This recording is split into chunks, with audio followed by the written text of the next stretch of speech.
Hello बच्चों, let's read the following question. The correct formula for rates of diffusion of two gases is. Two gases के rates of diffusion का correct formula क्या है? R1 upon R2 is equals to C1 upon C2 is equals to root rho 1 upon root 2. R1 upon R2 is equals to C2 upon C1 is equals to root 2 upon rho 1 का root. C. R1 upon R2 is equals to C1 upon C2 is equals to root rho 2 upon rho 1 or none of these. So first of all, we will talk about the key concept used in the question. इस question में क्या key concept use हो रहा है? Here we are talking about rate of diffusion of a gas. Rate of diffusion की हम बात कर रहे हैं तो rate of diffusion को suppose R से denote किया तो वो directly proportional होता है C की. C जो है वो represent करती है root mean square speed को. Root mean स्क्वायर स्पीड है जो मॉलिक्यूल की उसको रिप्रेजेंट करता है सी. नेक्स्ट इसमें हम एक तो ये कॉन्सेप्ट अप्लाई करेंगे. Second, according to kinetic theory of gases, kinetic theory of gases अगर हमें प्रेशर P का वैल्यू लिखना हो, P जो है वो क्या रिप्रेजेंट कर रहा है? प्रेशर को रिप्रेजेंट कर रहा है. तो ये इक्वल होता है 1/3 into rho into C square की. C again root mean square speed है. रो जो है वो क्या डिनोट करता है? डेंसिटी को डिनोट करता है. अब क्वेश्चन को सॉल्व कर. क्वेश्चन में पहले हमने कॉन्सेप्ट लिखा R is proportional to C. Two gases का हमें क्या करना है? रेट ऑफ डिफ्यूजन कंपेयर करना है.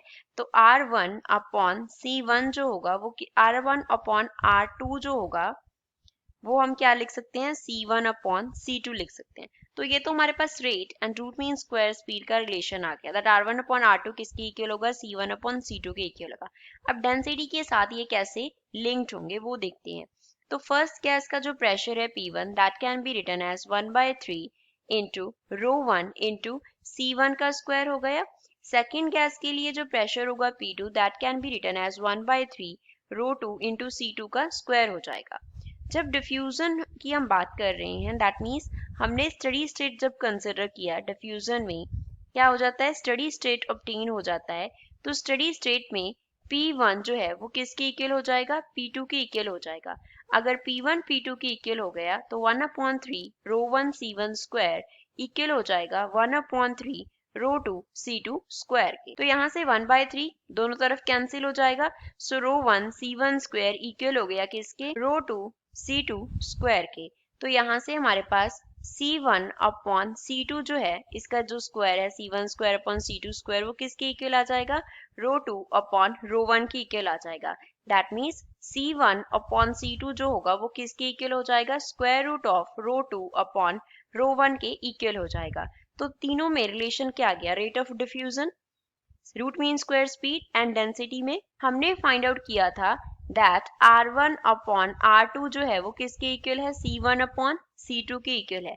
फर्दर C1 अपॉन C2 जो है वो किसके इक्वल आ गया? रो 1 अपॉन रो 2 अपॉन रो 1 के रूट के. तो ये हमारा क्या हो गया? फाइनल रिलेशन आ गया. तो यही इस क्वेश्चन का फाइनल आंसर है. तो गिवन ऑप्शन में से सी इस क्वेश्चन का करेक्ट आंसर है.